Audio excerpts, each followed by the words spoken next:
Minhas esperanças foram renovadas. O último playtest com foco nos bárbaros, druidas e monks, além das magias de invocação e de cura para a nova versão do D&D de 2024, saiu extremamente interessante. E eu digo isso porque depois das últimas atualizações meio esquisitas, tipo magia de desejo infinita para feiticeiro e regra torta ali para os castelos, eu tava bem descontente com o rumo da nova versão. E por que eu digo que esse é o playtest mais importante de todo esse processo? Porque agora, nessa reta final, mostrou o rumo que o jogo pode tomar. Mostrou que a Wizard, na real, tá olhando para o cenário, para a comunidade e tem a capacidade e a disposição aí de acertar as coisas. Por exemplo, os caras conseguiram fazer um monge que deixou até esse anão guerreiro aqui feliz, focando em buffs e nerfs que eram necessários e deixando a classe no seu melhor estado desde sempre. Quer ver tudo isso aí? Então vem comigo! Olá pessoal, Gru tá na área, trazendo para você acompanhar aqui no canal mais de 30 anos de experiência acreditando no D&D, e no vídeo de hoje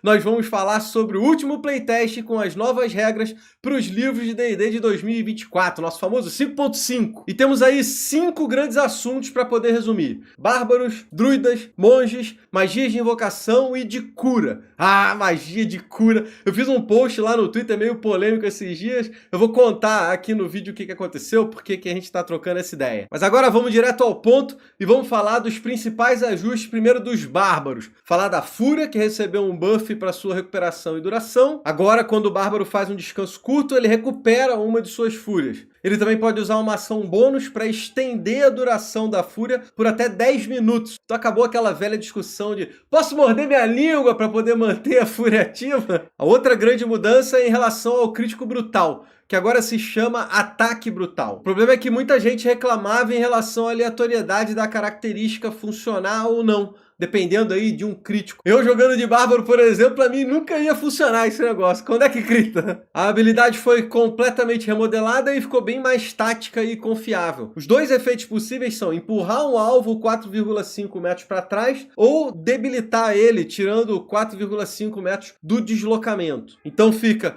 um dano extra e um efeito interessante para uma das principais características da classe, ao invés de ter aquele dado de dano a mais se você conseguir tirar um crítico. Lá no nível 13, duas opções são adicionadas: a possibilidade de aplicar desvantagem no próximo save do adversário, ou então mais dano para os aliados que atacarem o mesmo alvo. No nível 17, o dano passa para 2d10 e o bárbaro aplica duas condições ao mesmo tempo ali no alvo. E essas mudanças, combinadas com as modificações anteriores, por exemplo, a característica suprema do nível 20, levar o bárbaro para até 26 de força e constituição com um bônus de mais 4, deixam o bárbaro aí no esquema muito top para 2024. O playtest também apresentou uma das subclasses, o bárbaro da árvore do mundo, com algumas modificações. Essa subclasse dá ao bárbaro um esquema muito mais voltado para a utilidade, um pouco de suporte, do que para a destruição, criando a fantasia de um personagem mais conectado aí com a natureza. E eu vou deixar a grande modificação, a melhor classe, para falar um pouquinho na frente do vídeo. Agora eu vou falar rapidamente dos druidas para o 2024, já que não foram assim muitas mudanças desde o último playtest, basicamente focado ali no Wild Shape, na transformação.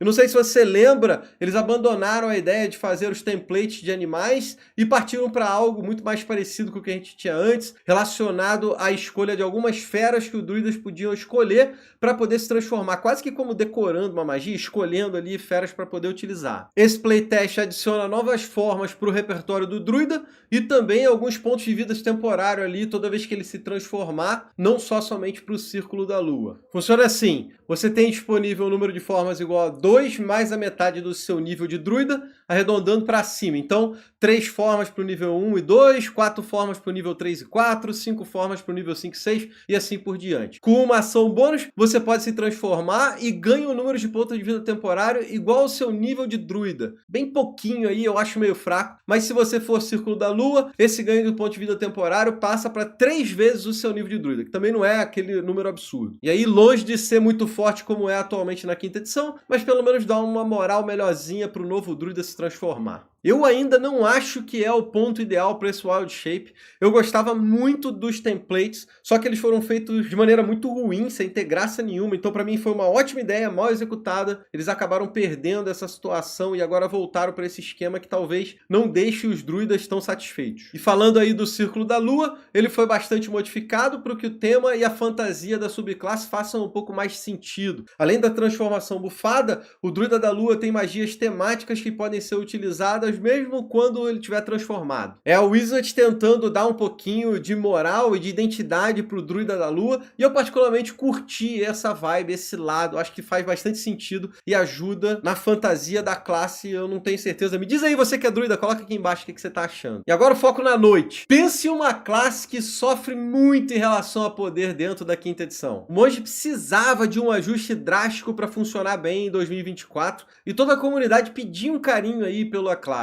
Essa moral finalmente veio com diversos buffs em várias áreas, principalmente em relação ao Ki, que agora é chamado de pontos de disciplina. E o legal desse design é que eles não simplesmente aumentaram os pontos de Ki disponíveis, mas removeram a necessidade de usar o Ki para algumas características dos monges, deixando, por exemplo, elas serem utilizadas de graça ali só com uma ação bônus. E além disso, facilitaram a recuperação desses pontos. Então os pontos de disciplina vão estar mais acessíveis para os monges. Bora então para os buffs. De cara começando com o dano do ataque desarmado, que ganhou o avanço de uma categoria aí de dado, passando de D4 para D6, de D6 para D8 e assim por diante. As artes marciais voltam a contemplar as armas de monge e principalmente agora você pode fazer um ataque desarmado em sua ação bônus, independente do que foi a sua própria ação, dando maior liberdade dentro do round para os jogadores. Antes você precisava ter feito um ataque na ação para poder fazer esse movimento. Agora, se na sua ação você quiser ajudar um amigo, se movimentar, usar um item ou qualquer outra coisa assim, você ainda vai poder usar a ação bônus para dar um ataque extra. Além disso, os monges poderão utilizar o seu bônus de destreza para fazer as manobras de empurrar e de agarrar, facilitando ainda mais o combate corpo a corpo para a classe. E no segundo nível entra a disciplina do monge, inserindo as manobras da classe que são utilizadas aí na ação bônus. A fúria de golpes permanece a mesma, você gasta um ponto de disciplina e faz aí 2 ataques desarmados na sua ação bônus. Com o buff do dado de dano, é um buff automático aqui também. A defesa paciente agora permite que você simplesmente gaste sua ação bônus para fazer o desengage. E se além disso você quiser gastar um pouco de Ki, você também ganha a ação de esquiva junto do desengage, bem legal. Já o passo do vento permite um deslocamento extra também na ação bônus, de graça. E se você quiser gastar um ponto a mais de Ki, você pode fazer o deslocamento mais o desengage com uma única ação bônus. E isso é topzera demais para diminuir o consumo dos pontos de disciplina e aumentar as estratégias dos monges ali dentro do combate. Só que o segundo nível do monge ainda tem mais coisa. O movimento desarmado não mudou, garantindo aí 10 pés a mais para a classe, mas agora você tem o metabolismo sinistro. Uma vez por descanso longo, quando você começa um combate, você ganha todos os seus pontos de disciplina de volta e ainda um pouco de cura. Muito mais recurso para o monge poder trabalhar. No nível 3, além da subclasse, tem mais um buff. Agora a habilidade de defletir os golpes, que antes era só para ataques a longa distância, funciona também para combate corpo a corpo. Defender aí uns socos e devolver na cara do adversário. E aí chegamos no nível 5, hora da polêmica. Hora de falar do ataque atordoante que foi balanceado. O que para mim vale demais. Agora ele só pode ser usado uma vez por round. Sabe ali quando o Monk ficava usando todos os seus ataques, tentando e queimando o Ki para poder atordoar o adversário? Ou então detonar a resistência lendária de um chefão? Pois é, isso aí agora acabou. Isso aí é uma coisa meio tóxica dentro do jogo. E eu até entendo a galera dizer que a classe é fraca, que o atordoamento era a única coisa boa que tinha, mas infelizmente atordoar um chefão é fim de combate no D&D e acaba detonando demais a parada. Então agora, uma vez por rodada, eu acho que é bastante justo. É um nerf sim para os monges, mas faz bem para a saúde do jogo, e como aí os monges estão sendo bufados num monte de outras coisas, o balanceamento me parece bastante correto. Por isso que eu gostei tanto desse playtest. Bufaram sim onde tinham que bufar, mas nerfaram e removeram algumas coisas que eram tóxicas para o jogo. A gente vai falar um pouco das magias lá na frente, essa questão do atordoamento do monge. Eu vejo muito o lado dos mestres aí da quinta edição e quando tem uma mudança dessa, eu fico feliz e contente. O que não deixa a gente muito contente são os níveis seguintes aí do monge. Ficam alguns níveis sem ter grandes mudanças ou coisas realmente interessantes, mas lá no nível 9 tem um movimento acrobático que eu acho muito maneiro. Apesar de que, na real, acho que ele podia vir antes, né? Mas tudo bem. Ele dá a capacidade do monge de correr em cima de uma superfície d'água ou verticalmente nas paredes. Aquela movimentação maneiraça dos monges na velocidade. No nível 10, tem muitos ataques para a felicidade dos monges, com a fúria de golpes disparando 3 porradas ao invés de 2, o que leva o monge para ter 5 ataques no round sem fazer muito esforço, sem combar muito. Além de um pouco de cura na defesa paciente e a capacidade de carregar um aliado na movimentação do passo do vento. Nível 10 fortíssimo, parrudo do monge. Nível 11 e 12 são vazios.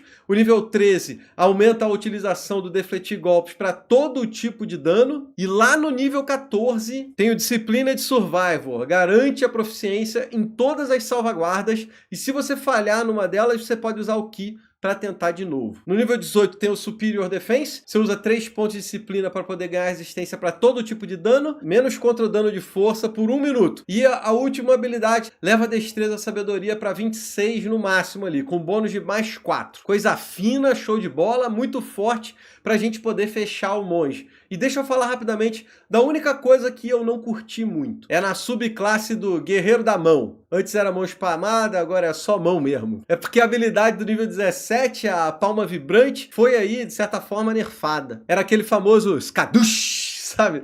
Você dava um golpe e se o adversário falhasse no save de constituição, ele ia direto para 0 pontos de vida. Eles deram uma ajustada, então você poderia no meio do combate já acionar o esquema, só que aí o dano passou a ser fixo 10d12 e se passar no save, metade disso. Eu achava tão maneiro você poder colocar o adversário com 0 pontos de vida, e é meio triste que a Wizards não deixa os combatentes terem umas habilidades sinistras assim. Nível 17, pô. O mago tá fazendo magia de desejo por aí, deixa o monge fazer mongice, não custa nada, é bem de boa. Mas assim, galera, me surpreendeu muito o que foi feito com o monge e eu fiquei muito feliz que a Wizards tenha acertado no ponto. Era uma classe que precisava, mostrou um pouco o caminho do que pode ser feito se escutar a galera, se colocar o pé no chão e tocar a classe como ela precisa ser, equilibrando direitinho e dando essa sensação de fantasia do monge para ele poder lutar de maneira competitiva lá na frente com os outros combatentes. Mas ó, se liga, não é só isso que a gente tem pro vídeo não. Deixa eu falar um pouquinho sobre as magias, que pra mim uma nova versão de sucesso do D&D precisa passar por uma revisão séria das magias. A quinta edição tem vários feitiços que, na falta de uma palavra melhor aí, eu vou usar o termo tóxico. Eles são tóxicos para o jogo. Counter Spell, Force Cage, Banishment, Polymorph, entre outras que deixam aquele gosto meio amargo na mesa. A galera, o maguinho, pode ficar até feliz na primeira vez que ele vence um combate por conta de um Force Cage, mas espera só até isso virar uma rotina chata. O assunto desse playtest é outra categoria de magias que também são bem problemáticas. As magias de conjuração. Conjurar animais, celestiais, elementais, fei, bichos da natureza. Todas essas magias foram redesenhadas para tentar solucionar esse problema da quinta edição de ter um monte de criatura extra no combate que acaba deixando a mesa uma bagunça, seja por conta da economia de ação que fica absurda, seja por conta das ações das criaturas que são convocadas, o que elas podem fazer, atrasa o jogo, atrapalha, é um problema danado. Lá no livro do Caldeirão de Taxa foram adicionadas versões dessas magias que ajudam a solucionar um pouco esse problema. Só que parece que eles querem ir além e transformaram a maior parte desses feitiços numa espécie de dano em área, mantendo só a temática da conjuração. Cada uma delas é um pouco diferente, mas, por exemplo, o invocar animais passa a ser uma área de espírito desses animais que vão danificar e atrapalhar os seus inimigos. Quase que um espírito guardião, tá ligado? As outras magias também seguem mais ou menos essa ideia.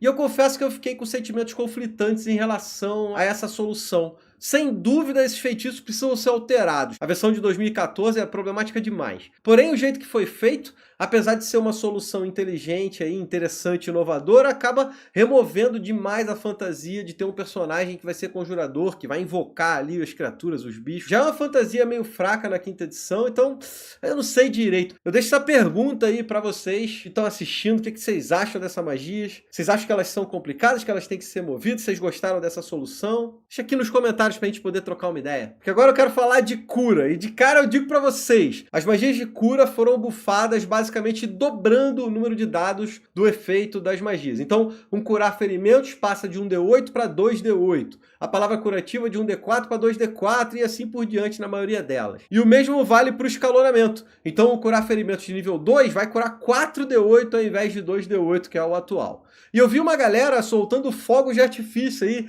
em relação a essas mudanças. Dá mais significância para as curas. Parece ser bem importante para muita gente, uma vez que a cura, de modo geral, é bem fraca nos combates da quinta edição. Normalmente não vale a pena você perder sua ação no round para poder curar, se na sequência uma porrada do inimigo vai detonar o personagem que você curou de qualquer jeito. O fato de ter aí o cai com 0 pontos de vida, cura, levanta, e não tem tanta consequência, também contribui para essa situação. Normalmente é melhor você deixar um aliado com poucos pontos de vida ser derrubado, tomar uma pancada, tancar aquele dano extra que vai passar e ele vai ficar só com 0 pontos de vida, depois você só precisa lá curar um pouquinho e ele levanta. Mas então será que dobrar o dano da cura é a solução? A galera discordou aí da minha opinião, porque para mim isso não funciona, só vai piorar o flow do combate, principalmente quando tiverem curandeiros especialistas no jogo. E num primeiro momento os jogadores provavelmente vão ficar amarradões, pô, jogar um monte de dado para cura. Só que isso só faz o trabalho do mestre mais difícil, porque ele vai ter que ralar ainda mais para poder balancear os combates, deixar o combate ameaçador, vai acabar tornando as lutas mais longas, eternas, muito demoradas por conta dessa cura extra do jogo. E assim, mesmo que a Wizard balanceie um pouco a relação de dano dos monstros, aliás, vão fazer isso, já disseram que vão aumentar o dano dos monstros, só que aí volta ao normal. Se aumenta a cura, mas aumenta o dano, de qualquer maneira não vai valer a pena curar em combate, porque aí os monstros vão bater mais forte. Fica esse ciclo meio esquisito. Vou aumentar a cura para deixar o jogador feliz, mas vou aumentar o dano para deixar o mestre feliz? O que isso vai adiantar realmente na matemática do jogo, sabe? Deixa eu dar um outro argumento bem prático que aconteceu comigo aqui e vocês puderam conferir. Quando a gente começou a campanha do Sombras da Guerra, que a gente tem aqui no canal, se você não assistiu Sombras da Guerra, RPG raiz, vale a pena tu assistir, é muito bom o jogo. Já tá antigo agora, cara, mas ainda assim ele é maneiro. A gente tava começando, engatinhando aí na quinta edição, conhecendo o sistema, e eu tive de cara a sensação de que a cura era muito ruim. Então eu ofereci para os jogadores rolar os dados de cura com a vantagem de só valer metade para mais. Então o mínimo no D8 era 5. Se você rolasse abaixo disso, você podia rolar de novo e assim por diante. A consequência disso é que os jogadores passaram a ter bem mais cura disponível e durante o resto da campanha foi ficando cada vez mais difícil desafiar a galera. Exatamente como eu tô comentando aqui no vídeo. E chegou um ponto que eu tive que fazer todos os inimigos meio que glass cannon, canhão de vidro, batendo absurdamente forte para poder realmente ameaçar os jogadores. Eu não lembro direito o nível da galera, mas teve uma cena, um combate, que eu dei 60 D6 de dano. 3 bolas de fogo infernais seguidas ali, e mesmo assim, ninguém morreu, cara. Eu acho que esse foi o ápice do dano aí que eu já apliquei nos jogadores nesse combate. Enfim, na minha cabeça, os desenvolvedores deveriam buscar outras maneiras para poder bufar a cura do jogo. Eu concordo que ela é meio fraca para os curandeiros padrões, mas eu não acho que ela seja tão ruim assim para os especialistas, tipo um clérigo da vida. E com esse buff, essas classes especialistas vão dominar ainda mais o combate, deixar a coisa mais arrastada e mais difícil para o mestre poder balancear. De qualquer maneira, eu achei esse playtest bem animador, principalmente porque a Wizards tinha dito que não ia mais fazer mudanças drásticas no jogo. Eu estava bem desanimado com o futuro aí da nova edição, achei que ia ficar tudo mais ou menos meio igual, e eu queria aí um update das regras, principalmente em relação às magias, às classes mais fracas. E se eles mantiverem o direcionamento desse playtest, eu acho que a gente tem uma condição bem legal para o D&D no próximo ano. Mas eu pergunto para vocês, curtiram esse novo playtest? Gostaram aí do monge? Acharam importantes a mudança na cura ou ruins? Vamos trocar uma ideia? Tava sendo cobrado aí por um vídeo positivo falando de D&D e esse playtest ficou bom. Quando tá ruim a gente reclama, quando tá bom a gente fala bem. Eu sou fã de D&D, cara, eu quero que o jogo seja sinistro, seja o melhor possível, mas faz um pouco de parte reclamar quando tá ruim. Deixa suas ideias aqui nos comentários pra gente poder conversar um pouquinho e discutir depois que o vídeo for postado. E aí eu te faço mais uma pergunta. Você conhece o mercado RPG? Se não conhece, clica aqui embaixo na descrição do vídeo, no comentário ali, tem o link pra você. É a melhor loja para acessório de RPG do Brasil. Não só em relação à variedade e à quantidade de produto, mas também em relação a preço. Você quer miniatura para colocar na sua mesa? O mercado RPG tem, bicho. Inclusive algumas já pintadas. Se você quiser comprar tinta, eles têm. Grid para poder jogar com as miniaturas, uns grids modulares bem maneiros, tem lá também. Conjunto de dados, escudo do mestre, livros. Cara, o mercado RPG diversificou muito, tem muito material maneiro, coisa que você nem sabia que existia, tem lá, dá uma olhada, porque é um site muito legal e é a melhor loja do Brasil, como eu tô falando para vocês. E aí é o seguinte, se você curtiu esse playtest, você tem que assistir o próximo vídeo, o vídeo que eu tô deixando aqui do lado linkado. Ele fala sobre os livros do ano que vem, eles deram as notícias lá na PAX, foi um evento que aconteceu, e a Wizard falou quantas subclasses vai ter, o que vai acontecer com o livro do mestre, o livro dos monstros. Só você clicar aqui em cima pra gente continuar junto no YouTube e você saber o que vem de D&D lá em 2024. Valeu de coração por todos os apoiadores e por você ter chegado até aqui o final do vídeo. Valeu, galerinha, eu vou fechando esse, a gente se vê no próximo. Clica aí e vambora junto. Abraço!